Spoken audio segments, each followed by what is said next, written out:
Richard, bonne chance sur le talon. Eh bien, écoutez, moi je vais rebondir d'une certaine façon, parce que ce matin on va parler de... Parce que vous risquez de souffrir au niveau du talon. Je vais rebondir à la chronique de Karine, parce que les gens qui souffrent d'épines calcanéennes ne peuvent pas se déplacer, ne peuvent pas marcher. Ils sont obligés de rester au lit tellement que ça fait mal. Sous la couette. Alors, où ça se passe pour bien comprendre? Le calcanéum, c'est le talon, hein, c'est l'os qui est ici. Mais la douleur de calcanéenne, c'est vraiment non seulement le talon, mais ici toute la voûte plantaire. Et c'est ça qui fait terriblement mal. Et les gens qui sont les plus exposés, ce sont les gens qui sont en surpoids, parce qu'effectivement, on appuie sur le pied. Les gens qui marchent beaucoup, les gens aussi qui ont des métiers où ils sont obligés de rester debout. Et puis, il y a aussi des gens qui ont... On a tous un peu une différence de taille au niveau des jambes et du bassin. Des gens qui ont une différence de bassin. Et là, ça peut provoquer justement une exposition d'une jambe, d'un talon droit ou gauche, selon un peu la différence de la taille. Et donc, l'idée, c'est vraiment ça. Vous avec des trucs comme ça dans votre cartable? Mais écoutez, je trouve ça magnifique. C'est ce qu'on appelle un écorché. Quand vous prenez l'avion et... je le cache.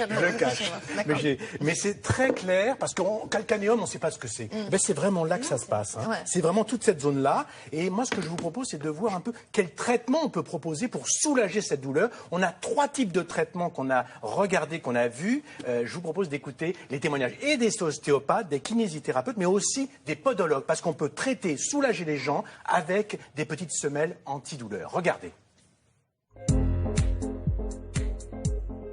Une douleur insupportable sous le talon et sous la voûte plantaire avec une excroissance osseuse.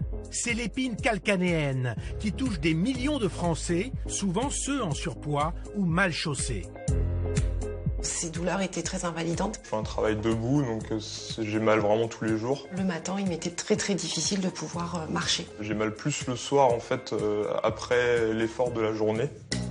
Contre l'épine calcanéenne, 3 types de traitements peuvent être proposés. Des semelles antidouleurs, des séances d'ondes de choc contre l'inflammation ou des soins d'ostéopathie. Une dernière option choisie par Eric, 54 ans, qui souffre du talon gauche depuis près de 2 mois. Ça crée une douleur tellement vive que je ne pouvais absolument pas poser le pied par terre. Et aujourd'hui, grâce aux soins de son ostéothérapeute, il va mieux.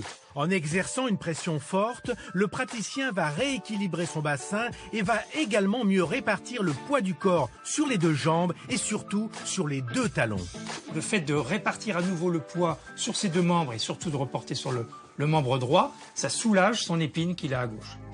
Les appuis sont bons et j'ai vraiment une sensation d'ancrage au sol et d'appui équilibré entre la gauche et la droite. Autre traitement contre l'inflammation du talon, les semelles amortissantes, avec une zone souple pour éviter une pression douloureuse lors de la marche. Dans le cas d'une douleur de voûte plantaire, si le patient continue de présenter une chaussure extrêmement flexible, la douleur va continuer. Donc c'est le couple chaussure-semelle qui sera le plus efficace. Donc évitez évidemment ce type de chaussure qui sursollicite la voûte plantaire. Et il vaut mieux utiliser des chaussures les plus raides possibles pour limiter cette tension. Enfin, la dernière solution, très efficace contre l'épine calcanéenne, l'onde de choc. Ce sont des impulsions sur la zone douloureuse dont bénéficie Michel. Alors l'objectif, c'est premièrement d'hypervasculariser la zone, donc d'amener du sang dans la zone pour améliorer la cicatrisation. Deuxièmement, on a une libération de médiateurs chimiques qui permettent de diminuer la douleur. Et on a un effet défibrosant sur le tissu. Et ce tissu rétracté, on va le remodeler en apportant des impacts dessus. C'est supportable, mais c'est un peu douloureux. Il faudra 10 à 15 séances, remboursées par la sécurité sociale, pour venir à bout de cette douleur et permettre à Michel de reprendre ses séances de course à pied. Sophie, vous avez remarqué quelque chose, c'est que dans cette chronique, à aucun moment, on ne parle de médicaments ni d'infiltration. Parce qu'on pourrait aussi soulager la douleur des gens avec une infiltration, la même qu'on fait au niveau du genou, pour soulager cette douleur. Eh bien non, ces techniques, c'est vraiment des techniques naturelles. Je veux rendre hommage aussi à l'ostéopathe que l'on voit dans le sujet, parce qu'il a écrit un livre, justement, sur toutes les conséquences d'un déséquilibre du bassin. On le voit en train d'agir sur le dos du patient. Eh bien ça permet de rétablir d'une certaine façon et de moins exposer le talon du patient. Mais on a d'autres techniques. Lui, il est ostéopathe? Il est ostéopathe, il est ostéothérapeute et il a écrit ce livre.